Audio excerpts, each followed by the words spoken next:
What's going on YouTube? Welcome back to the MaddenBallerz YouTube channel, and this is continuation of my picks for the NFL in Week 1. To recap the Wednesday night game, I picked the New York Giants minus 3.5 home against the Cowboys and completely got that pick wrong.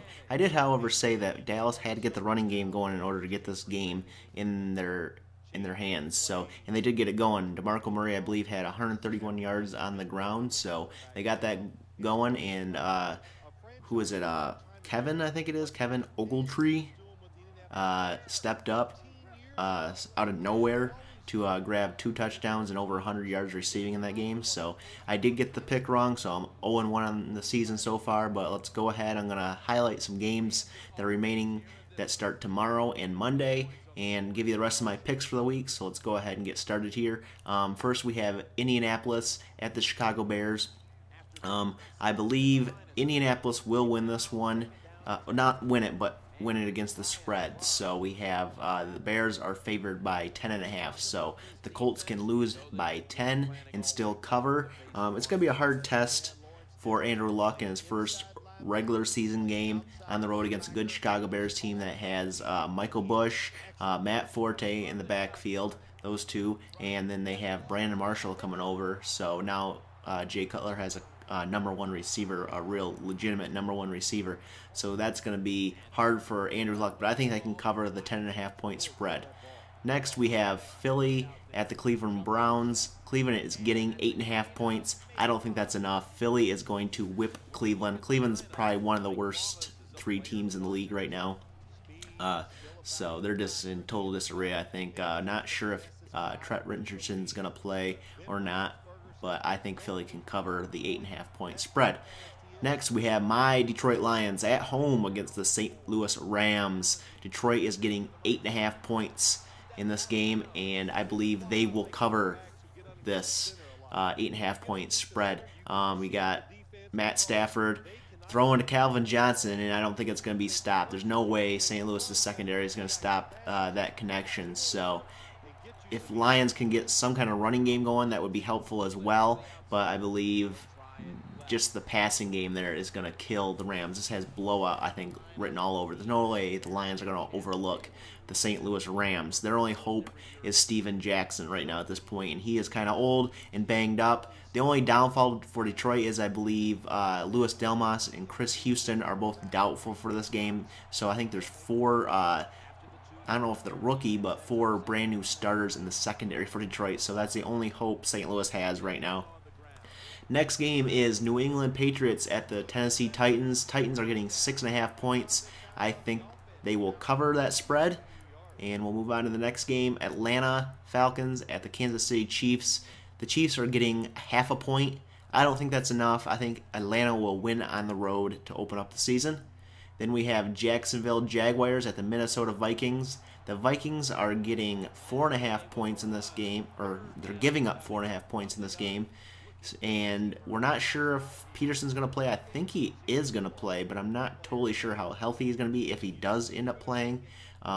Blaine Gabbert, I guess, has looked a little bit better this preseason, but I don't think that's good enough for them. I think Minnesota will cover this spread and win the game outright as well. So I think they'll cover the 4.5 point spread here. Next, we have Washington Redskins at the New Orleans Saints.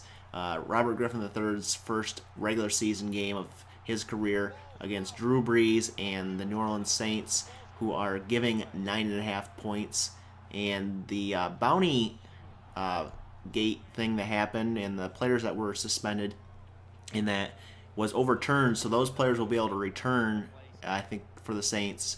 And I don't think that really mattered at all because I made my pick before this, and I believe New Orleans will cover the 9.5 point spread in this game, and they will get an easy win at home against Washington. So next we have Buffalo at the New York Jets. Surprisingly, the New York Jets are favored by 3.5, which is kind of weird to me. It's as bad as they've been in the preseason, but I believe Buffalo's been just as bad probably. I think the Patriots only had 1 win in the preseason, and none of the AFC East teams had a win. None of the rest of them did. So we got New York Jets by 3.5, it says. I don't believe that's going to be good enough. I think the Bills will cover and probably outright win this game. I think they can do that. Next, we have Miami Dolphins at the Houston Texans. Houston's a 7.5-point favorite, and I believe they will cover that spread as well. That's my survivor pick in my Survivor League as well this week. So if you're looking for a survivor pick, take the Houston Texans at home against Miami. They're one of the worst teams in the league as well as Cleveland. So next we have San Francisco 49ers at the Green Bay Packers.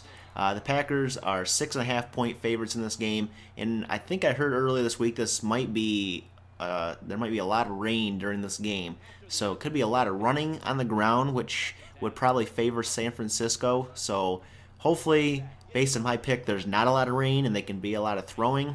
So I have Green Bay covering the 6.5-point spread. I think they can cover that. Next, we have Seattle Seahawks at the Arizona Cardinals. Arizona is getting 1.5, or they're giving 1.5 at home, and I guess I didn't think too much about this one. Now that I'm rethinking, I probably think I should have taken Seattle, but I took Arizona minus the 1.5 here. Maybe they can cover at home here. It is a home game, so that's a good advantage. They do have a good running game, and they have Larry Fitzgerald, and John Skelton is throwing to him, so he's the better of the two quarterbacks they have to choose from. So we're going to go with Arizona minus 1.5. And then we have Carolina Panthers at the Tampa Bay Buccaneers. The Buccaneers are getting 2.5 points at home, so they're a home dog, and I kind of like that in situation that you're a home dog. So in Cam Newton's second year here, is he going to have a sophomore slump here this year or not?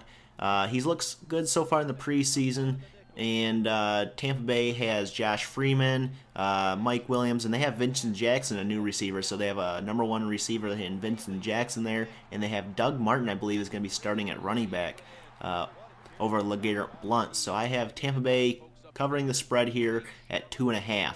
So the next game is the Sunday night game, Pittsburgh Steelers at the Denver Broncos. Peyton Manning's first game back after having a year off.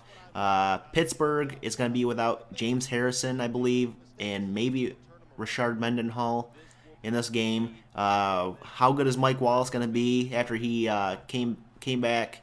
And I'm not sure how good he's going to be. Are they going to throw to him? Are they going to throw to Antonio Brown more? Hopefully, because he's my fantasy team. But I think, what do we got? Denver is favored by 1.5, and I have them covering the spread in this game. I think Peyton Manning will get a win in his first game, a home game in Denver. So I think he'll get that win.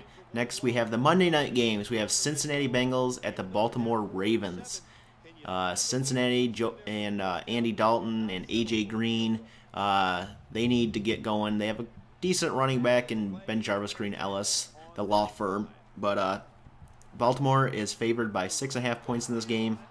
It's a home game. It's Monday night. It's on a big stage. I think Joe Flacco and Anquan Bolden and Ray Rice can get this going, and they're going to cover the spread. So I have Baltimore beating the spread 6.5 points. So in our last Monday night game at 10:15 at night is the San Diego Chargers at the Oakland Raiders here, and we have another home dog. The Oakland Raiders are 1.5 point underdogs here in this game, and hopefully I think Phillip Rivers will bounce back this year.